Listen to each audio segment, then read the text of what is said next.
Om Tare Tu Tare Tu Re Soha. Om Tare Tu Tare Tu Re Soha. Well, welcome everyone. Such a joy to be with all of you this evening. It's a real gift to gather together around these special, precious teachings. Today we are on the 7th point of the 7-point cause and result method of cultivating bodhicitta. It's one of two of the primary methods. The other one is equalizing and exchanging self for others. This one is really designed to go through each stage, get a realization. So there's a cause and a result. And then once you have that realization, you go to the next one. And then cause, result. And then eventually the ultimate result is bodhicitta. And that's where what we're unpacking today, the 7th, the final cause in the 7-point, cause and result. Also, like I was taught, was 6 causes, 1 result. Because the 1 result. Just depends how you count. Okay. So you might hear it both ways.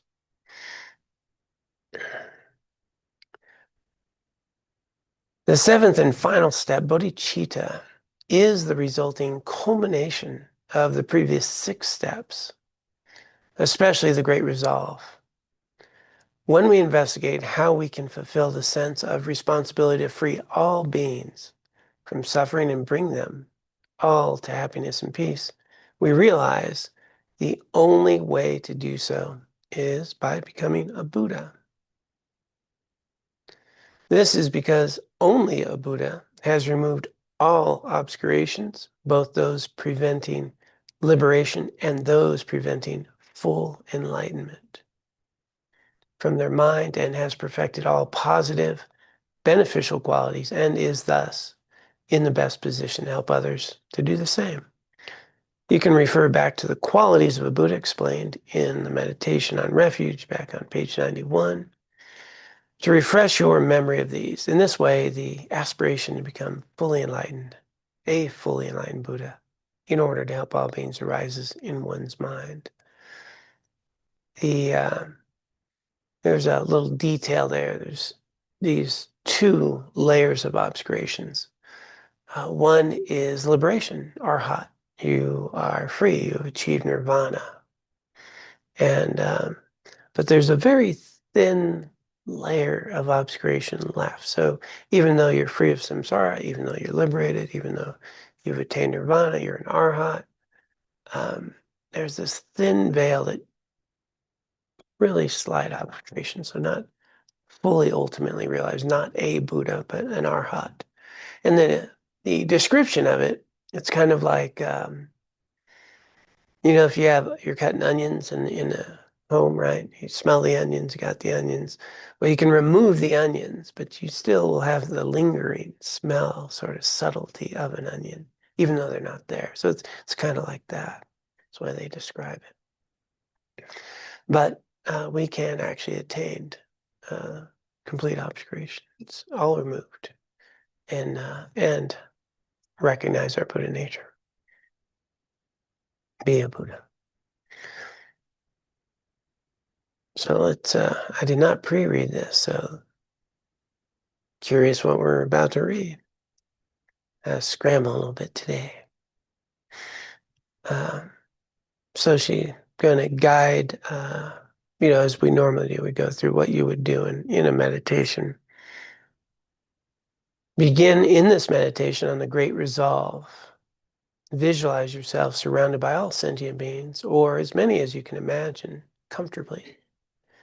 Then reflect on the previous steps of this method, spending as much time as possible on each one so that you can generate a sincere feeling.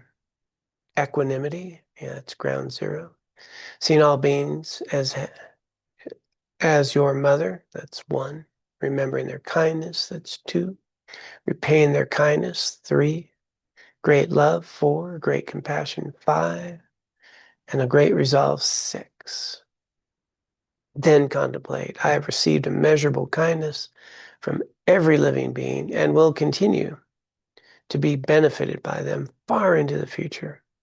Therefore, It is only right that I repay their kindness in the best way possible by taking on the responsibility to ensure that they have every type of happiness and are completely free from all suffering. It's wonderful to have such a wish, but we need to be practical and realistic. We were so close. All right. So we have to be practical and realistic in our present state. We have a hard time even keeping ourselves truly happy and free from suffering, much less doing this for all other beings. But it's not impossible. We have the potential to reach enlightenment or Buddhahood, and once we attain that state, we will be able to help everyone. So now I want to pause there for a moment. This is, I think, the biggest obstacle. It's not the effort to achieve enlightenment. That's, yeah, it's an effort. That's not the biggest obstacle.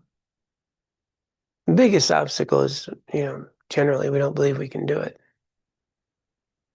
I mean, I get it that the Dalai Lama is like that, Yeah, you can hear about Jetsuma, 12 years in a cave and think, um, other, Rinpoches and so forth, 20 years in a cave, or, you know, Lama Zopa Rinpoche who doesn't sleep, in over 40 years, and, you can see these people, you know them, and, yeah, that's them, but, I'm just John, man, like, I'm hoping I got some cherry pie later, like, uh, striving to go be in a cave for all these years or these efforts. You hear about these incredible efforts. And so, often it seems like just such a far away thing. And that's where again and again, can we make it a real potential for us? Being realistic where we are, I'm nowhere near any of that. But do I know some people that are, that's done it? And is there a path that people have done and achieved it? Can I talk to these people? Do they exist? And I think that's really helpful. I think, when you have an opportunity to, be realistic about things and then start to explore how far we've already come. Because that's what we forget. We forget how far we've come. There's a lot of people not sitting around on a Wednesday night right now, cultivating their hearts and minds and delving into their very nature of how they exist and how to be compassionate towards all beings, not a big percentage right now.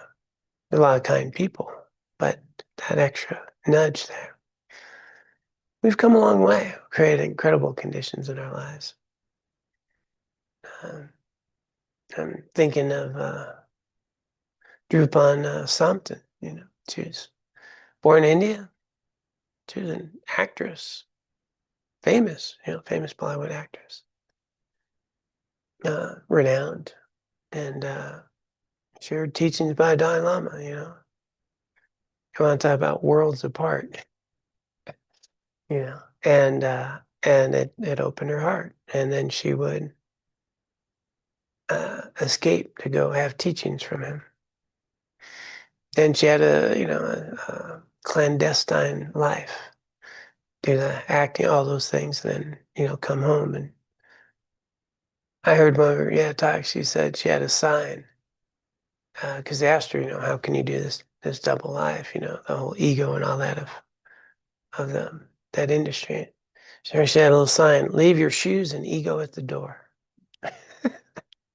Kick your shoes off, let go of all that. And then dive into practice. And then, she would engage in practice. She'd go to retreats. She would do these things. And, who would know that one day she's completed 3 years in the Himalayan mountains in a little tiny hut, far removed from all things. And has devoted her life to practice. We sit there and we think, well, there's people like her that we can talk to. We can, Alan Wallace, he's born in Pasadena, California. Same place I was born, Pasadena, California. And who would know that he'd be one of the first translators for His Holiness the 14th Dalai Lama, just a Westerner in India, 20 years old, trying to find out the meaning of life and, become an ordained monastic, learn these languages. And, you just go through this list of all these people that we find remarkable. And we'll find out that they were, kind of just like us. Might have even been born where you were born, That was kind of a fun thing. And then it doesn't have to be so far away. And it's nice to, at Jetsuma, her dad was a fishmonger. I don't even know what a fishmonger is. But it doesn't sound like a highly realized Buddha. It sounds like, probably somebody who did something with fish. Anybody know what a fishmonger is? It's like Some processes themselves. processes and sells fish. Yeah. Didn't even have to go fish. Yeah. And so, these things don't need to be as far away as we think, one day I was a high school teacher and, I wandered into a Buddhist temple, Went to a teaching by Dalai Lama 2 years later. I'm a Buddhist monk running the event for the Dalai Lama and greeting him, Like things can change. Things can change, So I bring this up because if we can get past that idea that, yeah, this is all good stuff, but, and just leave it at this is good stuff, leave the but out of it, it will just go a lot further. We have no idea where it'll take us. We have no idea. And, but in the directions, it's just laid out. Well, if you do this, these things happen. It's been happening for centuries. And the only difference, and it was asked Dilgo Khyentse Rinpoche, why Westerners struggle so much. He was just flat out, you guys don't believe in yourselves. That's all.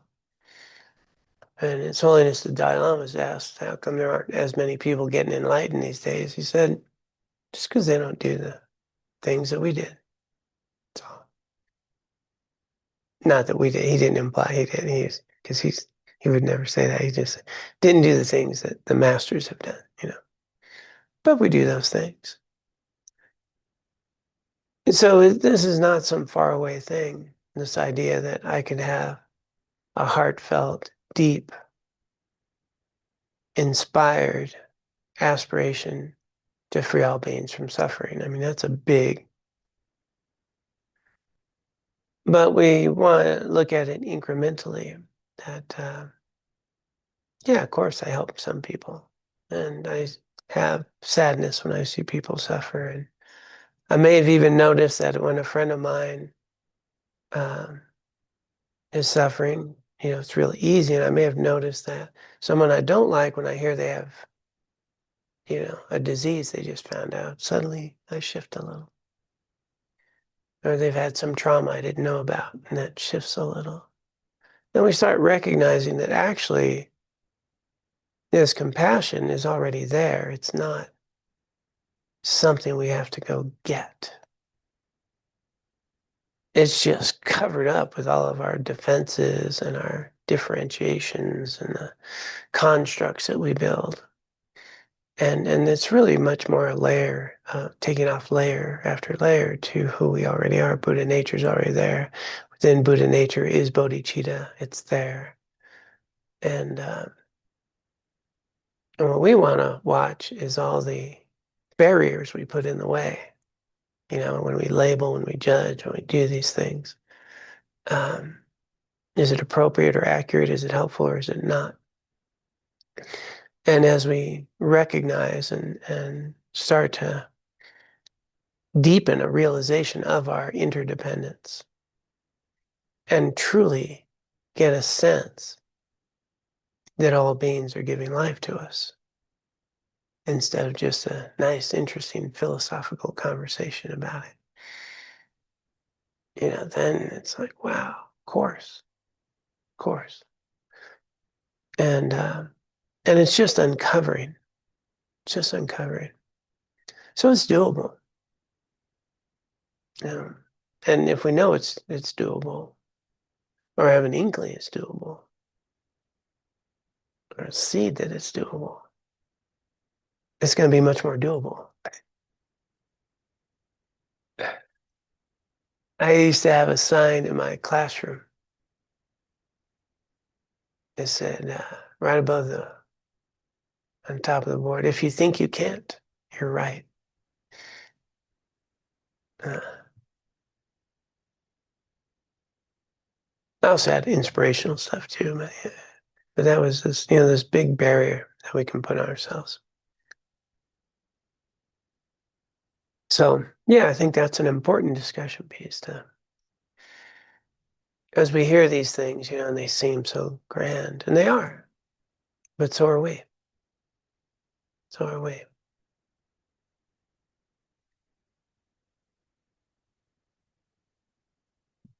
All right. Nice to live under I-70 bridge. It goes over Palisade in a homeless camp. 19 years old. About to become a dad, taking care of 2 little kids with my partner and her parents and her sister. There's 13 of us. Things change. All right. So back to the text.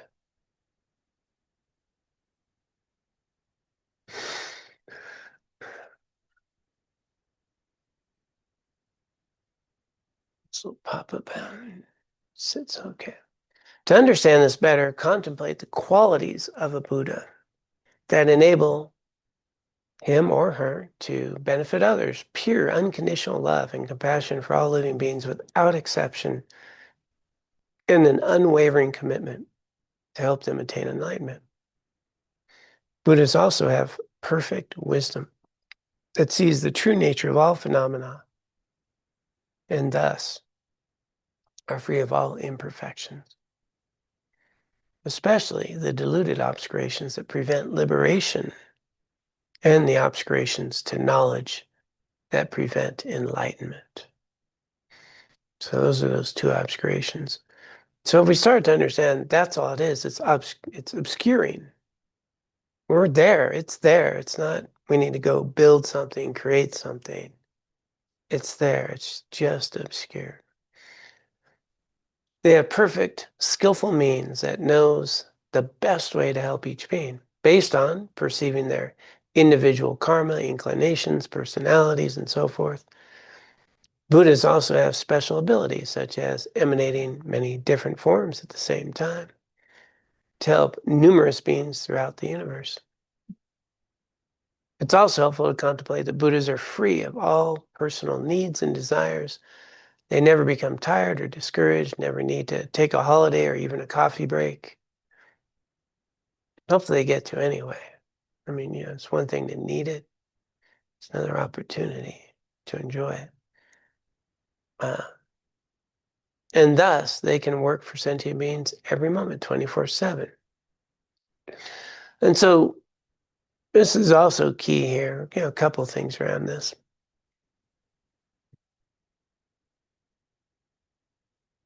They don't need our help or our worship. It's well, I used to sit there and I'd see like offerings, to a Buddha out in a parking lot. I used to live in Long Beach, California, and big Cambodian population. They're one of the biggest, I think, in the United States. And so yeah, these little temples, some be just in a parking lot and apple. I'm sitting there thinking, that Buddha's not going to eat that apple. What are you doing? And these offerings. And that's where, sometimes we have a Judeo-Christian mindset that is thinking, around worship. But that's not the way it works at all in Buddhism. They're allowing us, this opportunity to bring to mind these qualities which are innate within us, and they're the guides to us.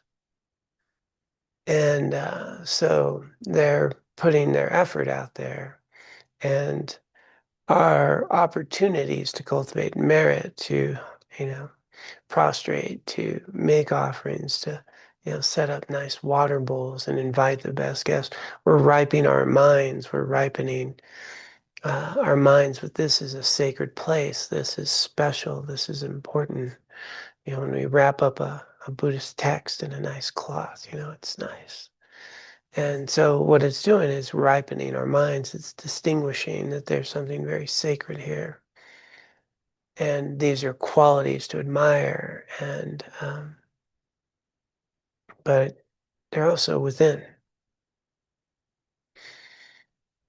And then we get a lot of people who will, what's the old saying is, well, if I have Buddha nature and there's all this Buddha stuff, and what's the old saying? You see a Buddha on the road, kill him, and that's a whole Zen thing. I think it was Zen in the motorcycle mechanic or whatever. And the idea is false idols, or, people claim, this idea. And they forget that basically, and then I'm just going to follow my own guidance, which if I'd followed mine, I'll be in a lot of trouble. And that's where it's so important to remember that we need teachers and temples and monastic orders to realize you don't need temples and teachers and Buddhist temples and Sangha. At some point, we're beyond that. But we're not beyond that now, and to pretend I'm beyond that, I miss all the guidance and the roadmap and all the instruction along the way and the conditions that ripen for that realization to take place. And so the fourfold Sangha, and that's the monks and nuns and the male, female, lay people with a fourfold Sangha here that creates the conditions. And there's other spiritual lineages and traditions, not Buddhist, that also have access, So the key is to have authentic lineages and traditions that'll get you there. Yeah, we don't have a monopoly. But we do have quite a few people you can talk to. And I find that helpful. And that very helpful. Okay. At some point, somebody's going to rescue me by asking a question, having a discussion. I'm begging. So see if you can generate from the bottom of your heart the wish. Oh, wait, there's something else I wanted to say on that. Yeah, Buddhas don't need these things. That they can manifest in a myriad of forms and ways, and that's important to know. Like, it said like a Buddha could be, take a form of a human, get born, go through a whole lifetime, do all that just to be in the right place at the right time for you to hear the one thing you needed or something like that opens up. It can take, any form, animals, humans, whatever. And then that sounds kind of fantastical, doesn't it? And but I've heard that teaching, and then I got a true story of that, which sometimes it's nice to have stories. Story time. David Gonzalez. incredible being. Yeah, so this David Gonzalez, yeah, I've told some stories about him before. But he was someone who in his youth, in his 20s, just a regular guy, lived in Seattle. He's at a coffee shop, and yeah, there's some books. There's a couple of Buddhist books, and he looks at them, and he kind of just instantly knows I need to achieve shamatha and cultivate bodhicitta. Like it's just like, like it just ripens, right? One story with him, he was driving to go to a kegger, kegger parties. I don't know if any young people know what that means anymore. They still do those things. They do, yeah. I mean, I used to. So, uh, and Seattle, you're driving some country roads and guys hitchhiking, and yeah, he pulls over, give him a ride, his little truck. And the guy gets in, and just the whole cab just lights up, like whoa, the guy's got long hair, kind of hippie-ish, and he's just like, this is weird, and but he's driving him down the road, and then the guy says, need to let you know something. Um, you need to stop drinking or you're going to die. No more alcohol. You can let me out now. David, you get the hint. The guy looked like Jesus, right? Pulls over and drops him off, and he's kind of freaked out. He's gonna go, party. Um, and he just said, I'm not going to the party. He turns around, and then the guy disappears. He goes home. He has liver cancer. David does, and and then these monks come. Like he's having these understandings about Buddhism. He's hosting the monks from our monastery, Gandhi, and the old lama who comes sees him says, "You learn Tibetan. I'm coming back in a year. Uh, we've been together. We were students together. Previous life, Trijong Rinpoche was their teacher." And then tells David, so David's, learns Tibetan rather easily. And that monk came back and lived with him and gave him transmission after transmission of some of the most in-depth tantric sadhana practices and teachings and so forth. And he received all those, and he actually he did over 43 full permission retreats in his young lifetime, and has translated an incredible amount of ancient texts. There's a pressed ancient link press of all his translations. But David was very special. There's a book about his life that is not for the faint of heart, but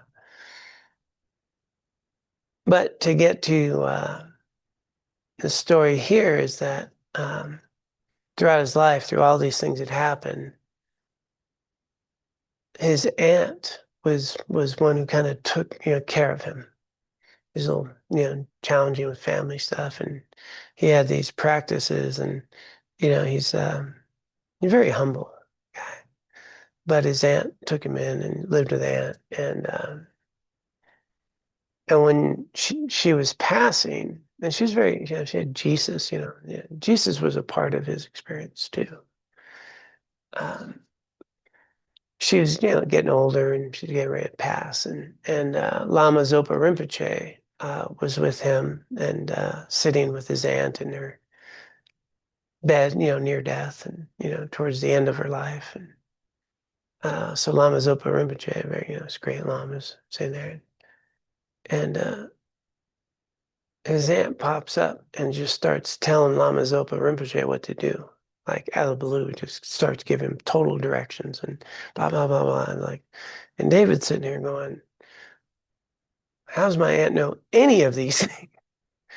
And, and, uh, and it was just like she took this new form, blurted all this stuff, told Lama Zopa Rinpoche all this to do, and then went back to like normal. And David's like, "What's going on here?" And Lama Zopa Rinpoche says, "All these years and all these sadhanas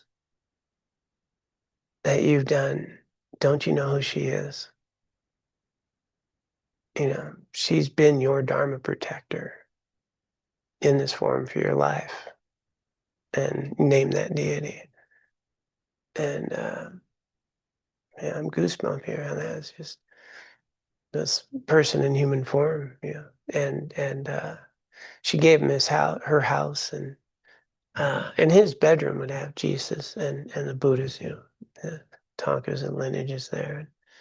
Um, and then when she passed at the hospital, it was all the miraculous signs. The nurse was blown away, like, she didn't get moved right away, and because the body and all that. And, things just miraculously worked out where she got to be alone, for hours and hours. When they went in to clean up, the urine and body stuff smelled like perfume, and all those signs that happen. And um, then, then the nurse was coming to David, well, I've never seen anything like this. So,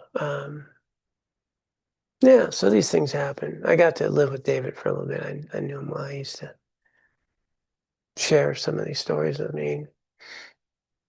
And, he's not trying to impress anybody. He was just very humble, simple being. He's just really devout in his practice. Yeah, yeah. So anyway, these people exist in different ways, and you'd never know David was anything. He's just a young guy about my size, no airs about him at all. So they are among us, is the point. And they take many forms. So yeah, it's nice. I have other stories, but yeah, he's a good one. He passed away eventually. Yeah, the liver thing for all those years. All right, that was the other thing I wanted to share. That they are among us, so they can take form. See if you can generate from the bottom of your heart the wish to become a Buddha in order to have all these excellent qualities and abilities with which you can bring happiness and freedom from suffering to all kind mother sentient beings. This is the meaning of bodhicitta. Focus your mind as long as possible on whatever experience of it you can generate, even a tiny spark. And so that's the deal. We get a little spark, we get a little feeling, we get a little inspiration. Uh, then we nurture it. And it's like tending a little fire, when you blow on it a little bit fades. And so this opportunity that we have is that we get to just keep bringing this to mind again and again.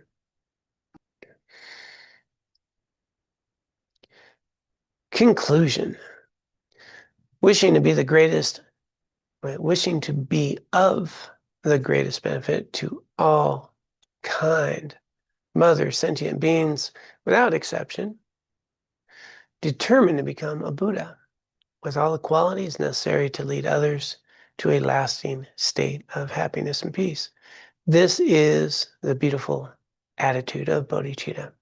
Resolve to keep in mind whatever positive thoughts and experiences you're able to generate during the meditation, and to continue cultivating them so that eventually bodhicitta will arise within you naturally and spontaneously.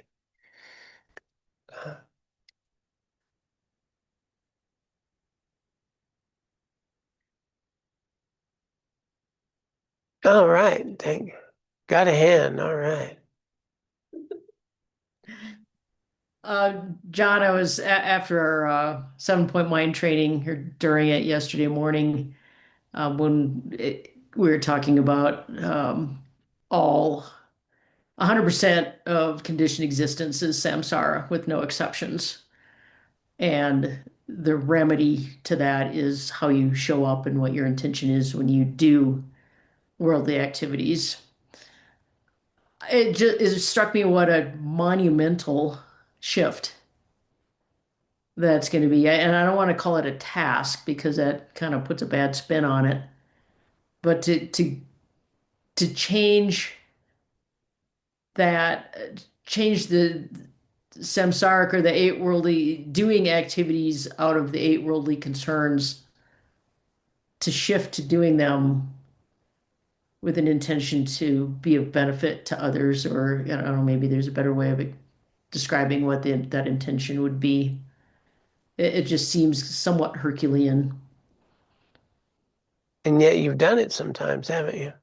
Well, when I went to the rec center today to do my fitness class, I picked up the garbage in the parking lot.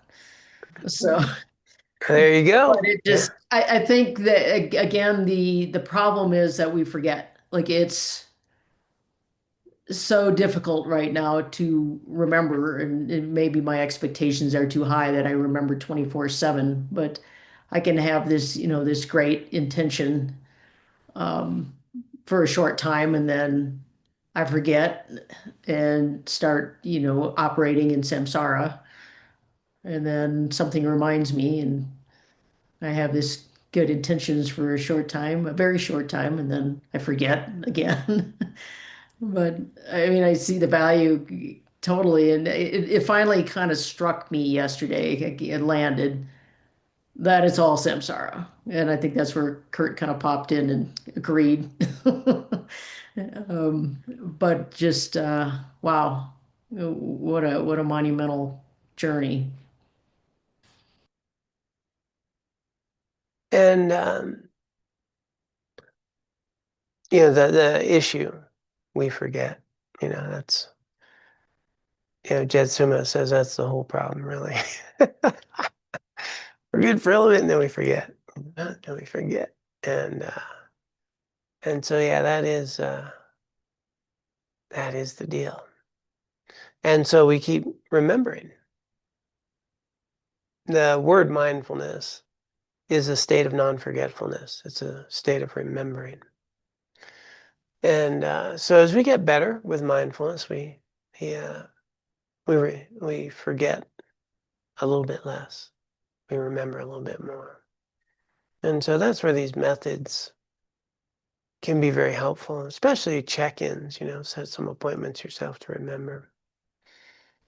I like to pause and, take bodhisattva vows, throughout the day. Kind of reorientates my mind because I'll forget, And so, these practices, the thing that we want to remember where at some point something's Herculean is a word like big, massive thing, right? But actually, you kind of notice that as you've done things many times, they become habitual, they become easy, right? You do any repetitive habit again and again, it becomes easy. You do something, whatever your job is, and you do it a lot, kind of autopilot, whatever it is.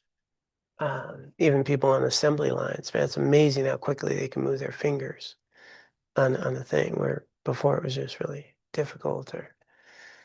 But likewise, the more that we start bringing to mind interdependence, the more we start bringing to mind the kindness of others, and the more that we recognize that everything that's happening is an opportunity for merit and wisdom, and we remember and we remind ourselves, and maybe bring the little verse of Bodhisattva vow. Then what we water grows. And then what happens is, without a lot of effort, more habitually, kind responses come. I didn't have to force myself. The psyche that we have, right? When we're just not thinking about anything and we're meditating in the psyche, all the stuff comes up, everything's stored there. But if we start planting, growing, and nurturing, loving kindness, compassion, interdependence. The more that we do that, the more it becomes a part of our psyche, our experience, our way of being. And what was once effortful becomes a little more natural. You'll just find like you're a little more patient than you used to be, a little less reactive. Yeah. You didn't sock them in the face today. You held back. Uh, and, you know, and then, things it's a subtle shift. And then that's why I always, as you know, I always will say, well, compare yourself to 5 years ago. And then it's not so subtle. But the day in, day out, it's very subtle. And then, these things become just a way of being more naturally. And that's why the practice is so important, the morning practice, the reminders during the day, the evening practice, because we forget. And so these are all skillful methods to remember. And then, when we're interested and we have some positive result, or some reward in a sense, then we're more interested. So, yeah, it's kind of the way that goes. Thanks for the encouragement. I do have one other question, unless somebody else has something. When I do the purification practice, I've gotten pretty good, and here's a result to my practice about not having unskillful or harmful acts of body and speech. I'm curious where mind comes in because you've said that mind thoughts are karmically neutral. And so what it comes up when I think of something that for my purification practice, something that's been unskillful, it mostly lands on thoughts. So I don't really know, like, when does a thought not, go beyond being karmically neutral anymore? And how can I, since most of my purification seems to be around the thoughts I have, how can I purify thoughts if they're karmically neutral? Or how do I work with thoughts in purification? That's a great question. Let me think about that.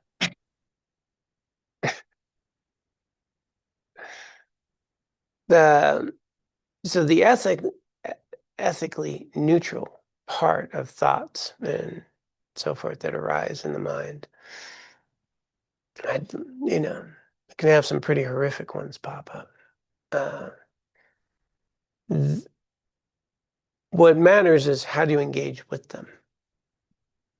So I have this terrible thought, and then do I jump on the bandwagon, fuse with that thought, and give it more energy? About those people are always like that, and so-and-so's this, and you just get all worked up and you just go on a whole tangent. So in terms of a purification practice, we want to see how do you engage with, unwholesome thoughts that arise. The unwholesome thoughts that are arising habitually, that's not a problem. It's do we engage with them in a way that fuels them? Or do we recognize, oh, that's not how I want to be? Or do we apply an antidote, or do we just allow it to come and go? Those are all healthy responses. Not acting upon them is a healthy response. And so that's what we're gauging. Am I acting upon them? Am I fusing with them and increasing them?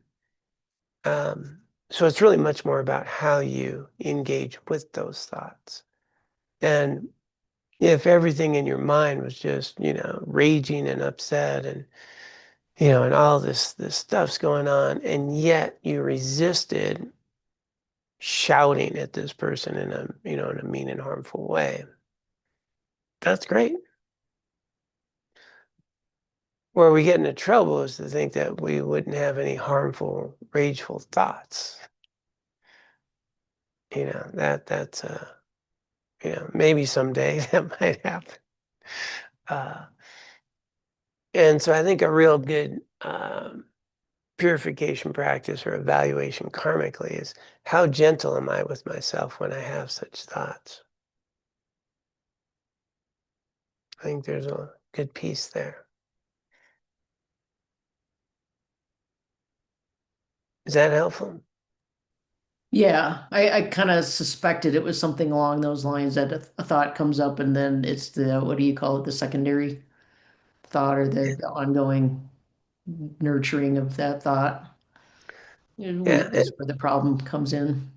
And usually you're well into it before you realize it. And then you decide to do something different and not let it control your physical actions. So those are all good steps, good healthy steps. Thank you. Hey, thank you. You saved me. I can count on you. All right. So this week, the invitation is to see if we can remember. See if we can remember that everyone's offering us an opportunity to be kind, to be compassionate. See if we can remember the kindness of others and have the opportunity to be a benefit. And all that gets complicated. One very good verse is, how can I be helpful in this situation? How can I be helpful for oneself or others? And remember, helpful is sometimes setting a boundary. A lot of people, biggest struggle is setting a healthy boundary, and it enables an unhealthy, unwholesome relationship or activities by others or self. And because it's harder to set a boundary, but it's actually a kind thing to do, a compassionate thing to do. So don't always think that, compassion is this letting the tiger eat you. Uh, that's nice, but are we healthy? How do we have healthy relationships with ourselves, with others? How do we create good conditions for us to engage in this life in a stable, meaningful way? Then have some fun in the process.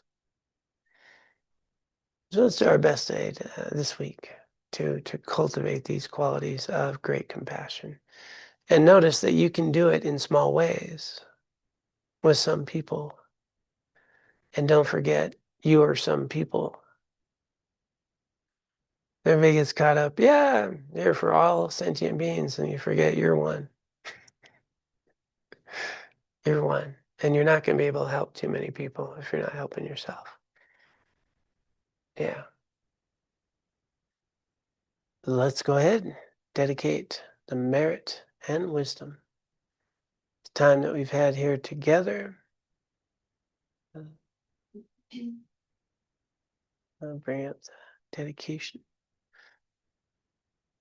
So just taking a moment to be in this moment, to recognize that it's quite a wondrous thing to support each other in cultivating even the aspiration, thought, wish, or spark of bodhicitta, of great compassion. A heartfelt desire to be able to free all beings from their sufferings. It's incredible. So let us dedicate any and all merit from our time together here and throughout our lives. Let us dedicate this for the benefit of all beings. May our efforts here find their way into the world, relieving them of suffering, helping them find their liberation. And may we also dedicate this for our own continued spiritual growth, that we may ultimately recognize our own Buddha nature and be of greatest benefit to all. And with that context, those who care to can join me in the formal dedication. By this merit, may I soon attain the enlightened state of Guru Buddha, that I may be able to liberate all sentient beings from their sufferings. May the precious Bodhi mind, not yet born, arise and grow. May that born no decline, but increase forevermore. Om Tare Tu Tare Tu Re Soha. Om Tare Tu Tare Tu Re Soha. Om